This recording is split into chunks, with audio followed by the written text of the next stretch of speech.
ये देखिए दोस्तों, ये मेरे पास है एक पत्थर। इस पत्थर को अगर मैं किसी फलदार पेड़ के ऊपर मारूं तो क्या होगा? वो पेड़ बदले में मुझे फल देगा। और अगर इसी पत्थर को मैं किसी झील में या तालाब में जोर से फेंक के मारूं तो क्या होगा? उसमें थोड़ी देर के लिए हलचल होगी, कुछ लहरें उठेंगी, लेकिन फिर वो धीरे धीरे शांत हो जाएगा। और यही पत्थर अगर मैं कीचड़ में मारूं तो क्या होगा? पूरा कीचड़ उछल के बाहर आ जाएगा। वही सेम पत्थर तीनों पे मारा गया, लेकिन हर एक ने अपने अपने स्वभाव के अकॉर्डिंग रिस्पॉन्ड किया। ऐसे ही दोस्तों, शब्द वही होते हैं, बात वही होती है, लेकिन अलग अलग लोग अलग अलग तरीके से रिस्पॉन्ड करते हैं।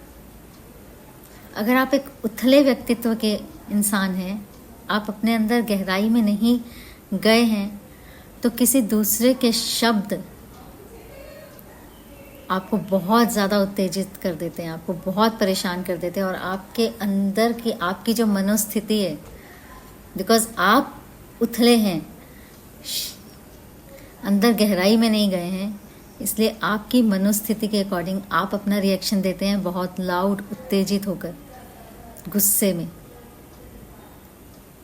लेकिन अगर आप थोड़े गहरे इंसान हैं, पानी की तरह, तो कुछ देर के लिए आप डिस्टर्ब ज़रूर होंगे, लेकिन अपने आप को आप संभाल लेंगे। और जैसे पानी का स्वभाव है शांत, शीतल बन जाना, उसी तरीके से आप खुद को संभाल लेंगे और शांत हो जाएंगे। और अगर आप बहुत ही गहरे अपने अंदर में उतर चुके हैं, एक गहरे व्यक्तित्व के इंसान हैं,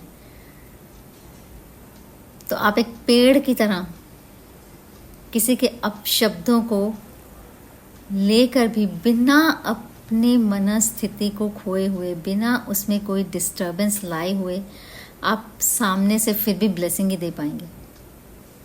तो हमारे जो रिस्पॉन्सेज, हमारे जो रिएक्शंस हैं ना, किसी और के शब्दों या किसी और के बिहेवियर्स पे डिपेंड नहीं करते, हमारी अपनी खुद की मनोस्थिति पर डिपेंड करते हैं।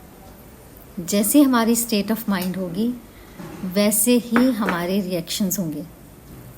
तो अगर हम अपने रिएक्शंस देख पा रहे हैं कि बहुत लाउड होते हैं, बहुत उत्तेजित होते हैं, तो हमें अपने ऊपर काम करने की ज़रूरत है, क्योंकि पूरी दुनिया पे कारपेट नहीं बिछा सकते, सिर्फ अपने ऊपर काम किया जा सकता है।